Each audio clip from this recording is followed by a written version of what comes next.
Hello, everyone, and welcome back to the Middle and High School Chorus Professional Learning Community on the Georgia Department of Education platform.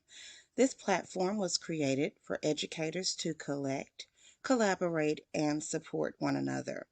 Be sure to set up your notifications to your liking and check back to engage in discussion as often as you wish. Please share this platform with your colleagues so we may continue to grow and share beneficial information specific to middle and high school choral education. The more colleagues active yields more opportunity for us to share and grow from one another. I am Brandy Dent, and I will be your virtual professional learning community lead for middle and high school chorus. So we're now focused on webinar 7, talking all about what we can do to make our classroom positive. Thus far in our webinar A, we've talked about leadership building, how you can help your students become responsible to help you with daily tasks within your high school choir. We've also talked about how to build relationships, not only between your students, but between yourself and your students, as well as you and your classroom as a whole, to make that trusting environment. And of course, in order to have a positive classroom, you have to put it all together so that you can be ready when school starts back in the fall. So let's talk about how you can prepare for the fall. Well, just think about the basic information that you need to know. First of all, how to warm up your students. You want to give them warm ups that are going to have them dancing and singing and enjoying your classroom. You want to also be a musical teacher or professional and educator, and by teaching them rhythms and pitches that will help them grow and become better musicians. And of course, you want to make sure that you pick music that your students can be very successful in. So prioritize your tasks. There's so much out there, and I know personally I get overwhelmed with all the different things and the variety of items that we could try out in our classroom. So just prioritize what you need to do.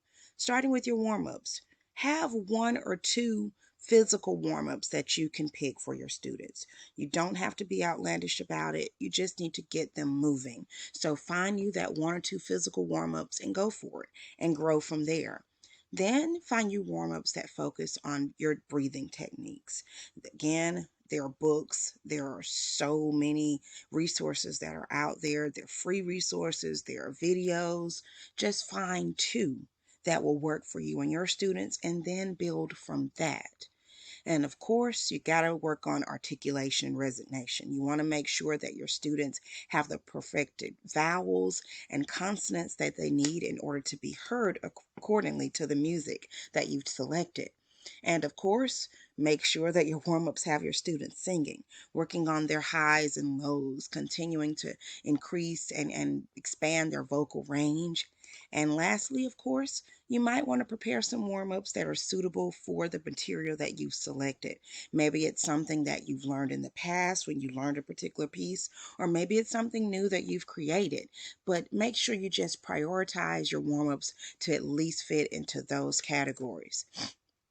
Next, you want to help your students focus on rhythm and pitch. Of course, you want to get them reading. So, whenever you're focusing on rhythm and pitch, just make sure that it's something that your students can look at and they can figure out how it goes without the rote for you all. Middle school and high school chorus is all based on getting them college and career ready. So, why not get them ready to read music because that's their sole reason for being in there?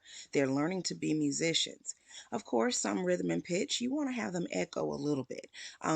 Rote always helps them see things. So if you were going over the interval, maybe a third, you might have them echo 1 3 or a do mi over and over throughout the day, but you can also show it to them. So just make sure that you incorporate that time for them to do a little rote in class, and you may clap a few rhythms and have them echo it back, talking one or two measures, 4 beats, and they sing it or clap it back. You may do a clap along. I've found so many free videos out there where people have already created rhythms with music that's popular in today's society. So have your students clap to those rhythms. It may be 16th notes, quarter notes, whole notes, eighth notes, whatever. Just get them moving, as long as it's something that you do on a daily basis. And of course, singing. I've incorporated singing and rhythm and pitch together by having the students sing it on a neutral vowel such as do or da, and it helps them understand how music works when they're singing pitches, because in actuality that's what they do in the hindsight of it all. um, then of course your musical selections. Sometimes we pick music based on our personal um, desires, but make sure that you not only draw from what you know, but think about other cultures when you think about that music selection. Then, of course, you have students that are on various learning levels. So make sure that all of your music isn't just Class A music or Class B. Talk about, pull from the GMEA website, the LGPE list of music. You may find that you'll find some music that's pretty credible that's on the Class D list or even the middle school list if you're teaching high school. So just make sure that you give your students a variety of levels and, of course, a variety of styles. You don't want to end every concert with a gospel piece. There are more um, closers than just gospel music. You don't want to just open your chorus concert with the same style every time. Switch it up a little bit and try to make sure that you're touching different styles, different levels, and different cultures every year. And of course, your concert may have a theme or it may not. Whenever you're selecting music, decide on what you want where and when throughout the year. Have some music already selected before the year even starts so that your students can get to singing early on. It doesn't have to be something that you'll perform, but just make sure that you're getting ready for the fall by getting ready for them to succeed in music. I did a couple of webinars before that were talking about backwards planning, looking at your standards, knowing what you want to teach, and developing those goals. So go back to your your standards that are on the Georgia Department of Education website. Know what you're required to teach as an educator. And when you review your standards, decide what are your goals that you want to set for you and your students. It may be a particular focus. I know for me, one year I focused on expression a whole lot. I wanted my students to really understand what they were singing. Whereas another year I focused more on vowels. It was my goal for the year to have my students sing with better vowels. So know your end goal. And then when you know what you want to focus on and what you want your students to know and what standards you're going to teach, make sure your lessons are created to reach those goals. We don't want to create lessons that are just going to get us through the day.